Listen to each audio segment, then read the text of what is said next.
Well, we got slides running. Couldn't get the lights quite figured out though. But slides are good because I actually have some like long quotes I was going to read today, and I'm like, really, we're not going to have slides. So let's start with some questions, shall we? If God exists, why is there evil in the world? How can a good God allow suffering? How can we be expected to believe in a God who is good, a God who is just, when there seems to be injustice all around us? How is it that we can reconcile a good God with an evil and broken world? That idea of pain or suffering or evil or injustice is one of the biggest, if not the biggest obstacle as it relates to people who are like, maybe I would consider the faith thing, but this is the one thing that holds me up. Or maybe I am a person of faith, but like this is the one thing that's pushing me maybe out the door a little bit. How do I reconcile good God, evil world? How do those two things go together? There's an argument, and it goes somewhat like this. Woo! Hey! There it is. That God, if he's good, he would, and if he could, he would. That if God really is good, he would get rid of all evil in the world just by like snapping his finger and it's just gone. Or if he could, if he's capable, he would do that. And so obviously as we look around and we see, well, there's evil, there's injustice, there's pain, there's suffering, we draw the conclusion oftentimes that either A, maybe he's good, but he just can't do it, which would mean he's not really God at all, or he doesn't exist. Or maybe he can do it, he just won't. And so we draw the conclusion that maybe he doesn't exist, and if he does, I want nothing to do with him. If he's good, he would. If he could, he would. Is he able? Is he real? But what I want us to kind of press into today is the idea that there is no rational or logical argument against the existence of the God of Jesus. Last week we talked about there's a lot of different ideas we have of God, but the God that Jesus revealed, who is spirit, he's immaterial, beyond space, beyond time, beyond matter, the uncaused cause, he's Father, he's personal, and he is love. There's no rational argument against the God of Jesus based on injustice or evil in the world. That when people make an argument against God based on evil in the world, it is usually an emotional argument, which makes perfect sense and is completely understandable. Because whenever we see people around us going through pain, going through suffering, when we see evil, when we see injustice, or when we ourselves experience that, we get emotional. Like we get angry, we get sad, we feel grief, we feel confusion, we feel loss, and like these emotions come bubbling to the surface, which is perfectly normal. That should happen. If you see evil and injustice in the world or experience it yourself and you're like, I feel nothing. Like that's a problem. So our emotions are a good thing. Balanced with this idea though that there's more to life than just our emotions. But I kind of want to touch on that and just say this morning, if you're struggling to reconcile a good God with an evil world or pain and suffering or injustice around us, and you're like, I can't make these two things meet. I want to say right from the get-go that what I'm going to say today, you're going to get to the end of it, and there's a good chance it will not be emotionally satisfying. Like we might get to the end of this and you're like, well, that doesn't make me feel any better, and I recognize that it won't. But I also want you to know that that's an okay place to be. That emotionally, as far as what you feel, like you can live in the tension of just being torn apart inside and yet still hold on to God. We see this throughout the Old Testament, especially like in the Psalms and in the prophets, where they're just like, God, where are you? Why have you forsaken me? My enemies are all around me. They're all going to kill me. God, I just wish I was dead. And like on and on, God, you're not hearing me. You're not there. But yet they hold on to hope at the same time. And that's an okay place to be. So often we try to solve that. It's either I believe in God and so everything's fine all the time, or when things aren't good, I'm like, I just throw the whole thing away. You can hold on to both at the same time, but know that what I'm going to say probably won't make us necessarily feel any better. So right from the get-go, that's not my intention. What I want us to do together today instead is kind of explore two things. One, the assumption behind the arguments or the logic behind if evil exists, God can't be real or God can't be good. And like look at that logic and figure out, is that true or not? And then after that, I want to look at, okay, what does Christianity have to say about evil in the world? Like how does the Christian faith reconcile things are broken, things are messed up? Because that's not a uniquely Christian problem. Sometimes that's thrown at people of faith, or it's thrown at Christianity like, oh yeah, well, you believe in God, how's come there's evil in the world? That's not a problem that only the Christian faith has to deal with. Every single worldview, every single religion, whether a person's a religious person, a not religious person, purely like secular, naturalistic, or somewhere on the religious scale, every worldview has to have an answer for what is going on with the world that we see around us, and what's the solution to it. And so I want to look at those things this morning. I have a bit of a thesis statement from the beginning, kind of the overview. This is what the message is about, so you can tune out after this. I prefer you not to, but if you do, here's the one thing I want us to know today, is that injustice or evil in the world is not an argument against God. It's actually an argument for God and a reminder that we need him. It's an argument for God and a reminder that we need him. So this idea of reconciling evil and God, how do we make those two things exist together? It's not a new problem. In fact, like pretty much ever since the church has been around, 2,000 years, Jesus' death, burial, resurrection, the message goes out, the Jesus movement takes off, it starts exploding, it starts just going all around the known world. Ever since the beginning of the Jesus movement, of the church, the Christian faith, people have been struggling and trying to figure out how do we make sense of the world around us. In fact, all the way back there's a really famous philosopher and theologian by the name of St. Augustine. Maybe you've heard of him, maybe you haven't. Like he's big in Christian circles, but he also just in terms of philosophy and thinking about life, very famous philosopher and theologian, lived in the late 300s, early 400s AD. And he wrestled with this idea, and he had these kind of three premises that he was trying to work through. He thought, okay, God created all things, that's number one. And number two, evil is a thing. And number three, then God must have created evil. If God created everything and evil is a thing, then God must have created evil. And then if you get to that point, how can I believe in a good God? Or how can I believe that God is real? But as he worked through that, he came to this really important realization that number two is not exactly true. See, evil is a reality, but evil is not a thing. Evil is not a thing. It doesn't exist on its own. Evil can only exist as a lack of, as a deficiency in, as a twisting of something good. It's a kind of a deprivation of something that's good. It's taking a good thing and messing with it, of using it in the wrong way. C.S. Lewis, in his work Mere Christianity, he uses this idea, gets at this idea in making an argument against dualism. So dualism is like this belief that, okay, there are two powers in the world. There's the good and there's the bad. They're like these equal and opposite forces. The good power, the bad power, good and evil, yin, yang, light, dark kind of thinking. And he's arguing that can't actually exist because good must supersede evil. Here's what he says. He says, to put it more simply still, to be bad, he, talking about the bad power, he must exist. And he must have intelligence and will. But existence, intelligence, and will are all themselves good. Therefore, he, the bad power, must be getting them, those good things, from the good power. Even to be bad, he must borrow or steal from his opponent. So good, he's getting at this idea that good must precede anything that is bad. And then he goes on and says, and now do you begin to see why Christianity has always said that the devil is a fallen angel? It's not a mere story for children. It's a real recognition of the fact that evil is a parasite. It's not an original thing. The powers which enable evil to carry on are powers that are given to it by goodness. All of the things which enable a bad man, let me just pause there for a second, because when he said bad man to his original audience, they would have had one man in mind. If you don't know, C.S. Lewis' Mere Christianity was turned into a written work, but it was originally a series of radio broadcasts that Lewis gave. He was from England, and he gave this during the height of World War II. So as London is being bombed every single night by the Nazi Luftwaffe, he's taking to the radio, and so when he says a bad man, they are all like, Hitler, he's bombing us every single night. And so he says, think of that, but everything that makes a bad man bad, to be effectively bad, are in themselves good things. Resolution, cleverness, good looks, existence itself. And that is why dualism in a strict sense will not work. You can't have evil without good.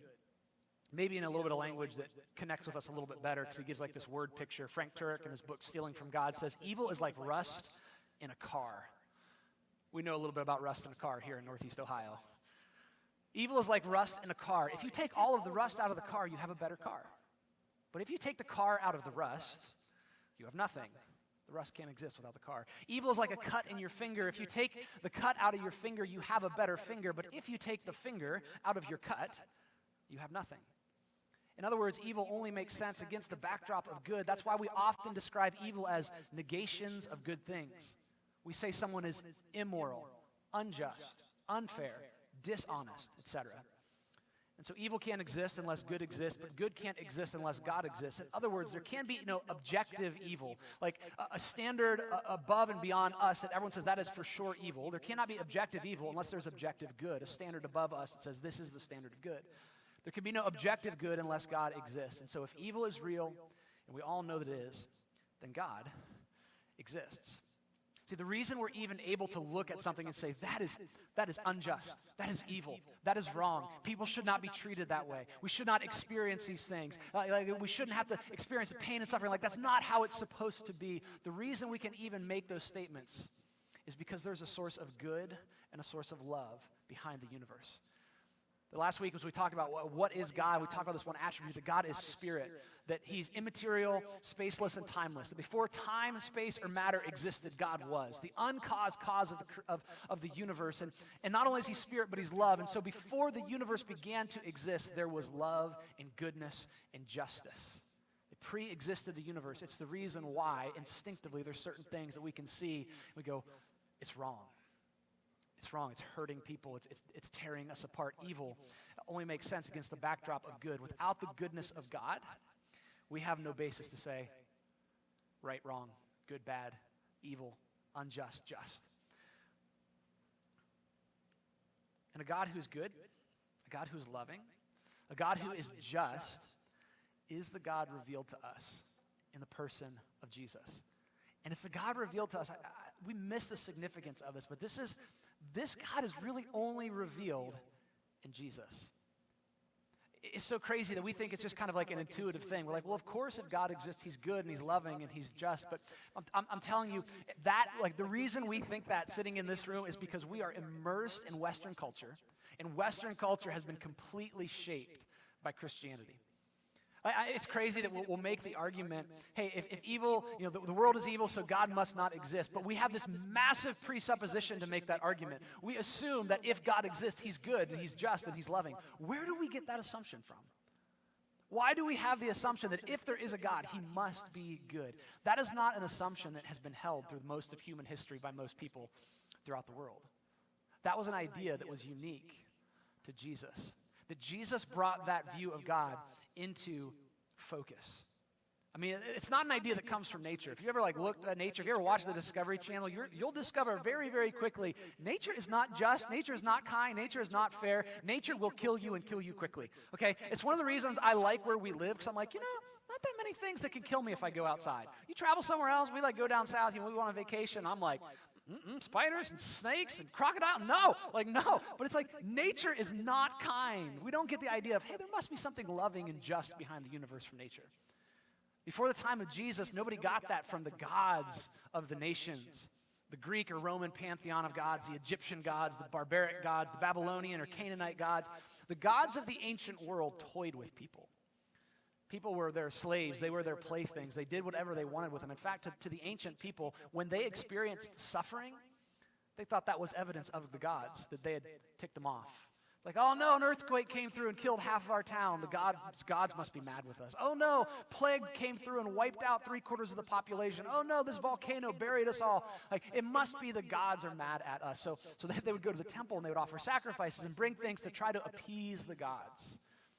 The idea that God is loving and just was introduced by Jesus. And here's what makes that even more incredible, is that idea was introduced at a time when there was not justice and there was not dignity for hardly anyone.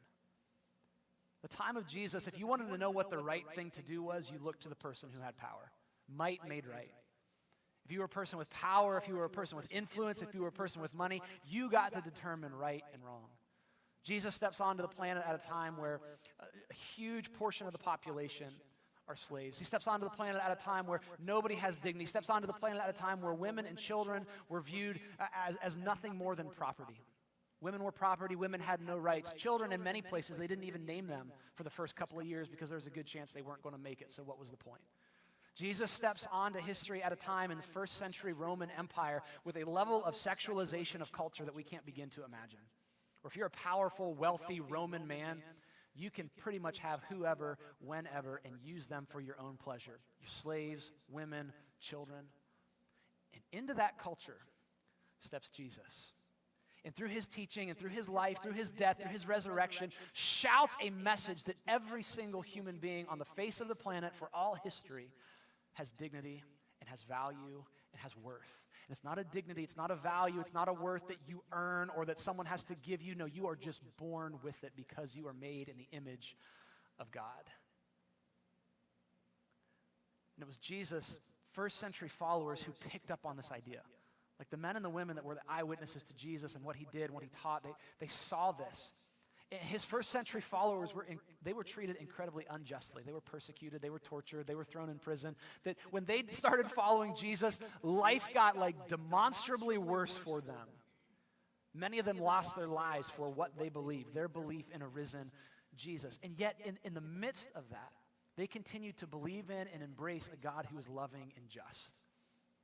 And so one of those followers is able to write something so powerful. And he was the only one of the original apostles who was not killed for their faith, but he did not have an easy life. He was imprisoned. He was tortured. He had seen all his friends died. He was exiled on a small island. His name is John. And he writes this. He says, "Dear friends, let us love one another." It's the marching order for followers of Jesus. Jesus said, this is how people are going to know that you belong to me, by how you love one another. That people should be able to identify Christians by, wow, you guys love each other really, really well. And there's a reason for that. John says, here's why we love one another, for love comes from God. Love finds its source, its origin in who God is. And everyone who loves has been born of God and knows God, and whoever does not love does not know God, because God is love. The idea of God is love comes from Jesus.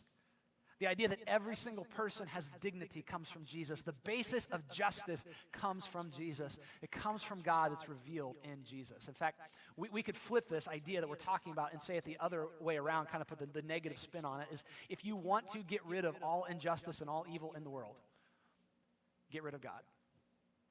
If you want to get rid of evil and injustice in the world, get rid of God, because once God is out of the picture, injustice is out of the picture, because justice is out of the picture. Once I have no objective standard to say this is good and this is not, this is just and this is not, it's anything goes. Once there's no objective standard for justice and for love and for goodness, injustice and evil cease to exist. When God leaves the picture, see, at very best, what we are left with and trying to determine justice is my justice and your justice, and Nazi justice, and Taliban justice, and rich justice, and poor justice, and power justice, and street justice, and nature's justice, and progressive justice, and conservative justice.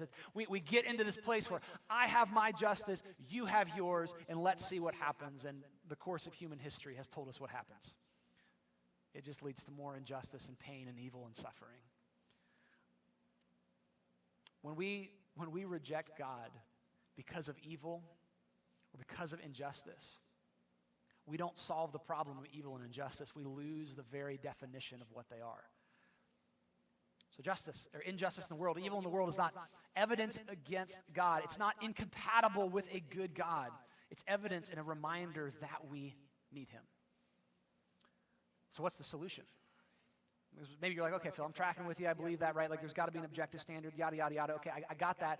But what does the God of Jesus have to say about this? Like, does he have a solution? Because, man, I'm looking around. I'm watching the news. I'm seeing my own family. I'm seeing my friends. I'm seeing just the garbage that we are going through. Does he have a solution? If this God really is love and he really cares about injustice, does he have a solution for the problem? And the answer is yes. He absolutely has a solution for the problem. We just don't like it that much.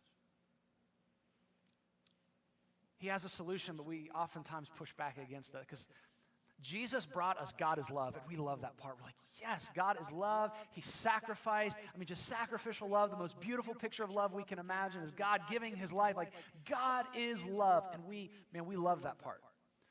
Jesus revealed that to us. But that's not the only thing that he taught. See, the Jesus who showed us that God is love also taught us that God is just. That in the future there will be the very thing that we long for, that we desire, the very thing that we so often accuse God of neglecting. There will be justice for all. But here's the part that we don't like. Here's the part that bothers us. There will be justice, but there is no justice without judgment. There is no justice without judgment. And that's where our culture runs and goes, no. I don't want a judgmental God. I don't want a God who judges. I don't want a God who's going to be I don't like judgy God. I just want God is love kind of God. But if you resist a God who embraces judgment, you don't really want justice. I mean, we understand that that's how this works. Like in our broken human systems, when someone is wrong, when someone is hurt, and we say, man, that person deserves justice, that group deserves justice, that family needs justice for what happened to them, we know that justice can't come without, even though it's broken and flawed sometimes, it can't come without our criminal justice system. It can't come without judges and courts and lawyers, because somebody has to say, here's the rules, here's the law, here's what was broken, here's what the punishment is, justice must come. And we understand that in our day-to-day lives.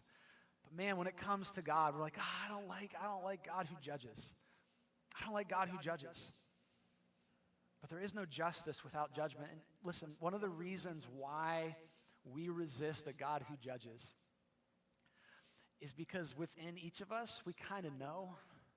Like, we have this innate sense of right and wrong, good and evil. Like, there's that sense of, like, in life, like, ought and ought not. Like, I know what I ought to do. And I know what I ought not to do, and sometimes nobody even needs to tell me. I just know. And so often we're like, but yeah, I think I'm going to go with the ought not, because it just seems like more fun. Like there's that sense of, and so we want to push back against a God who judges. And this is where our hypocrisy is so often exposed. Because when it comes to the God of love versus the God of justice, same God, but we like to lean into different parts. This is where our hypocrisy is exposed, because at the end of the day, so often, I want justice for you, for what you did. But I want mercy for me. Like what you did, man, that was wrong, and you should pay for that. But for me, I mean, there's a reason I did that, and don't you understand? And it's just, please forgive me, and usually I'm a pretty nice person. It's like, I want justice for you, but I want mercy for me. When we're left to define kind of justice on our own, it's funny that we draw the line of what's right and wrong and just and unjust, just so I'm inside of the okay side and you're on the outside of it. And so like we can define, we can define, so we'll say murder is wrong and rape is wrong and abuse is wrong and racism is wrong, and absolutely all those things are. But then we'll go, yeah, but the fact that I lie all the time, I mean, that's not that big a deal, right? I mean, I know, like, yes, I'm incredibly greedy and consumeristic, and other people are going without and are suffering, but it's okay. I mean, I'm good. I mean, like, yeah, rape and abuse are wrong, but hey, I mean, my sleeping around and just using people for their bodies, man, there's nothing wrong with that. Yeah, rape and abuse are wrong, but hey, my porn problem that feeds that industry of rape and abuse, that's okay, right? That's fine. You see, we want to draw this line and say, I'm good, I'm all right. I want justice for you, but I want mercy for me. And this is why, man, this is why the gospel, this is why the message of Jesus is the greatest narrative on the planet. This is why the message of Jesus survived the first few centuries, when historians look back and say, there's no reason why the church should be here. There's no reason that this gospel message should have survived. This is why it exploded. This is why it changed the Roman Empire and changed lives and changed the world. It continues to change lives today. Because when God saw the state of his world, when he saw what we did to his good world, God's like, man, you're awesome, and I'm love, and I'm justice, and I'm gonna give you this perfect and beautiful gift of free will. So free will is a good gift. Now I love you. Go and use it wisely. And what did we do? We said, screw you, God. I want to do what I want to do. And we have unleashed evil, and we have unleashed hell on the world. And God, even though he saw that, he saw the state of things, he was not willing to leave it and leave us like that.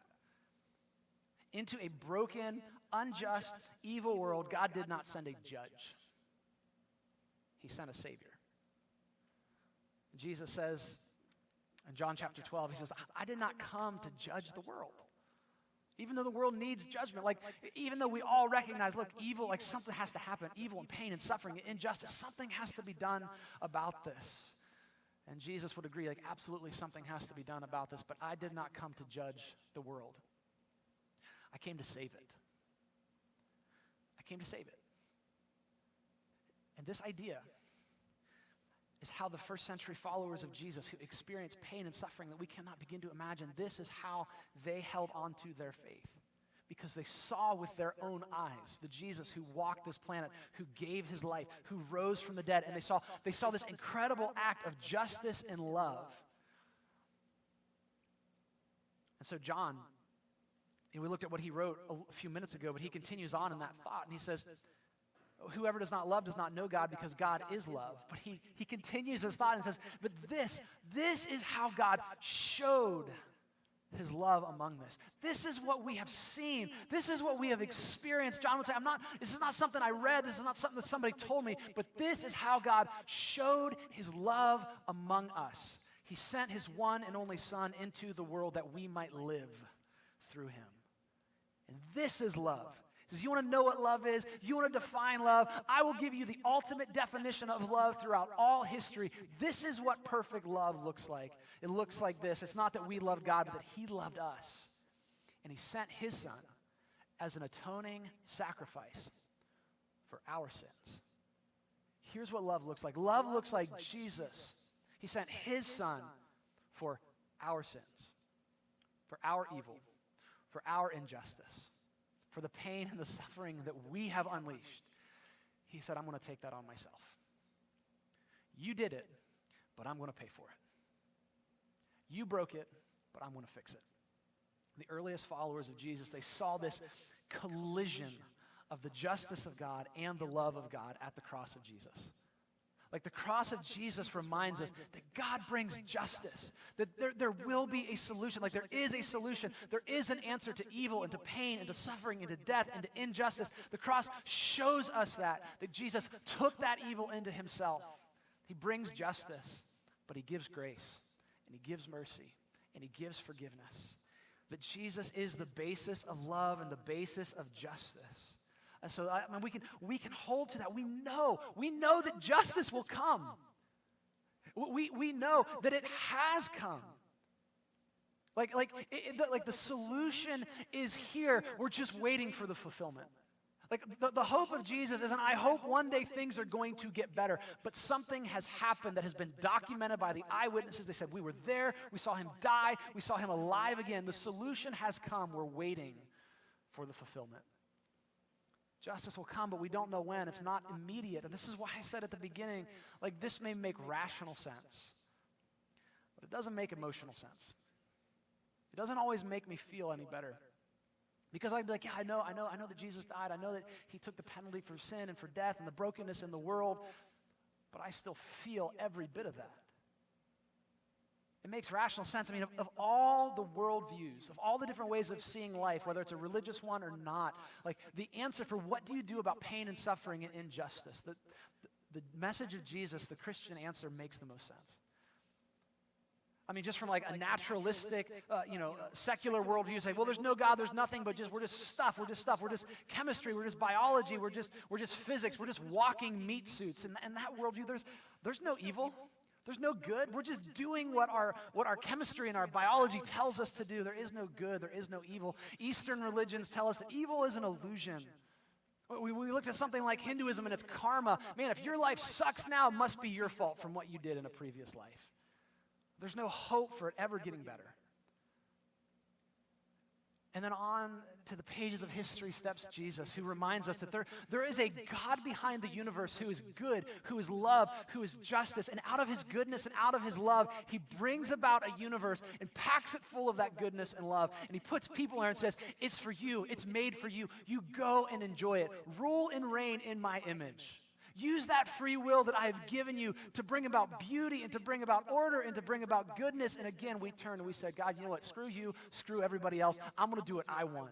I'm going to do what's best for me and forget everybody else. And we've unleashed evil on one another. And Scripture tells us that not only have we unleashed evil in ourselves and on one another, but now the entire universe is infected. It's got a sickness. And it's broken, and it's full of death, and it's full of destruction, and it's full of hatred. But because God is love, and because God is just, he said, I cannot leave it like that. And though you broke it, I'm going to fix it. That the God who is spaceless, timeless, immaterial, stepped into history at a place, at a time, in a physical body and said, I'm going to show you what love looks like. I'm going to show you what justice looks like. I'm going to go to the cross to fix everything that went wrong. Of all the different ideas in the marketplace of ideas of the world, of how could I orient my life and how could I live and what is the story that I'm going to live my life out of? We all live our lives out of some sort of a story. The Christian story, the story of Jesus, is the best option. But it doesn't make me feel any better. Because we still experience injustice and evil in the present. And some of you may be going through it right now.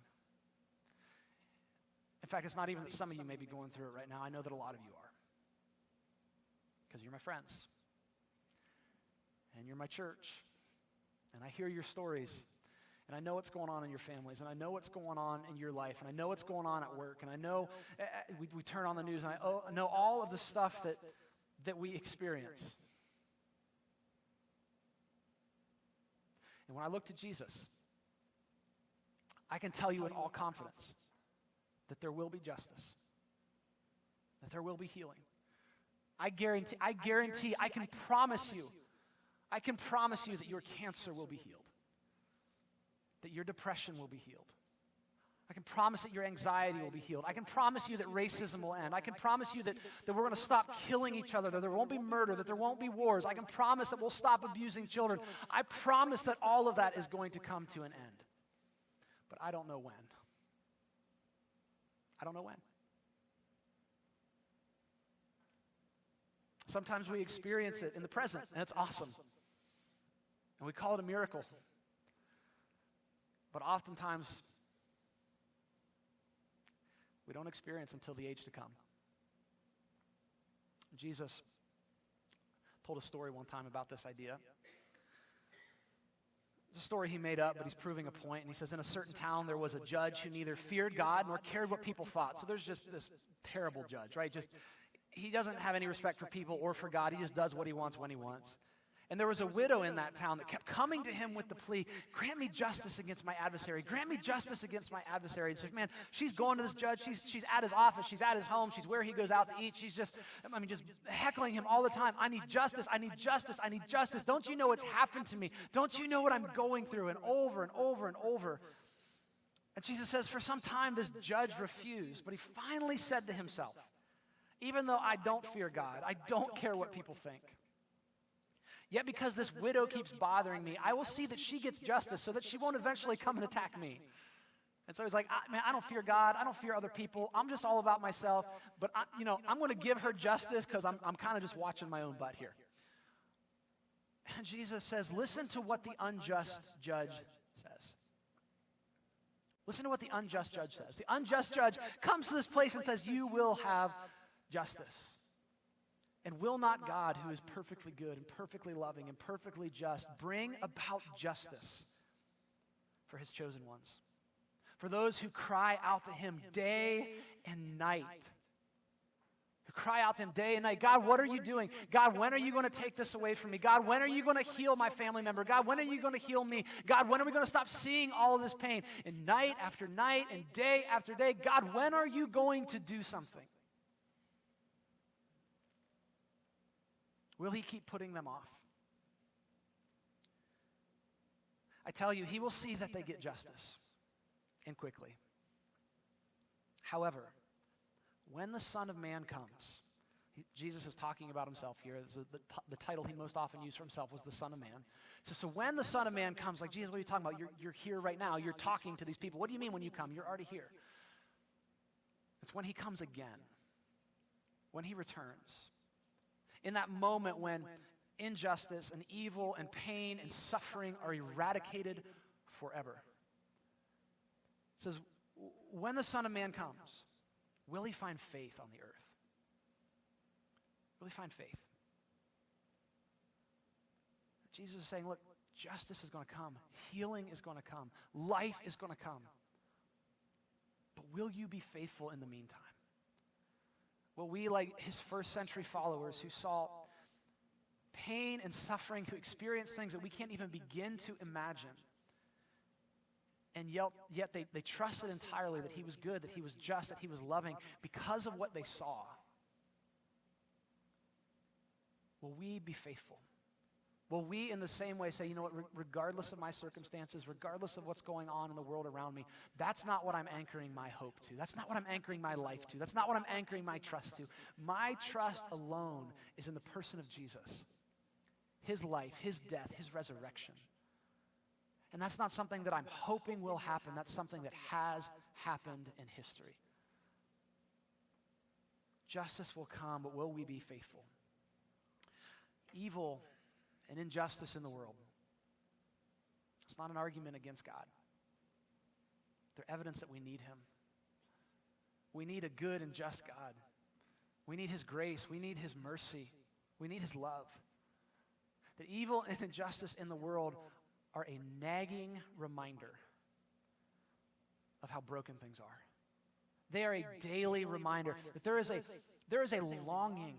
There is an ache within us that whenever we look at how things are, we look at what we're experiencing, there's just this like, oh, are you kidding me? We have this longing, this ache. We have a longing and an ache to see justice and to see healing and to see goodness in ways that, if we're honest with ourselves, we know aren't even a possibility. Like we have a longing for justice and for healing, and like we long to see, world peace. There's no more murder. There's no more war, but we know like that's never gonna happen. Like we have a longing to see every disease and every sickness eradicated. But we know it's never gonna happen. There's a longing within us for a sense of justice and healing that only a good and loving and just God can provide. There's a longing in us for something more. C.S. Lewis put it perfectly. Maybe you've heard this quote. He said, "If I find in myself a desire which no experience in this world can satisfy, the most probable explanation is I was made for another world." If I find in myself a desire which no experience in this world can satisfy, if there's a sense of a longing for goodness and for love and for justice that I just can't seem to find anywhere, if I find in myself a desire which no experience in this world can satisfy, the most probable explanation is I was made for another world. And Jesus says, you were made for another world. And you were made for another world, and you were made for another world, every single one of us. He says, this isn't how it was supposed to be. You were not made to experience this pain. You were made for another world. And we're reminded of that every day. Every day we're reminded of what could be. We're reminded of what should be. And Jesus says, have the confidence to know one day it will be. It will be. And so God, we thank you for that. We thank you for the hope, for the promise that is found in your Son, Jesus.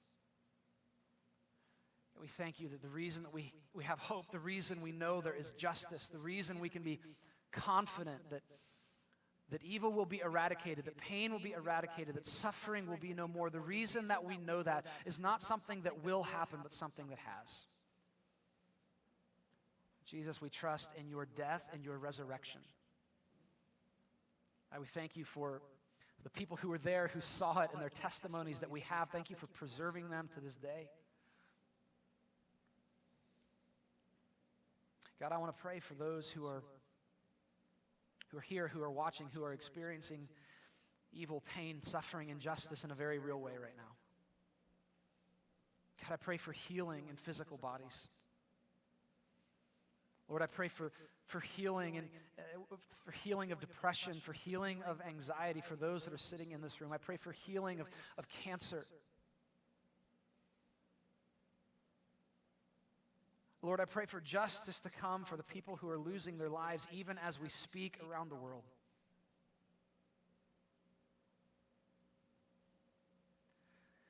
God, I pray you would just give us the confidence to know that we can trust that it will come, that we can hold to you.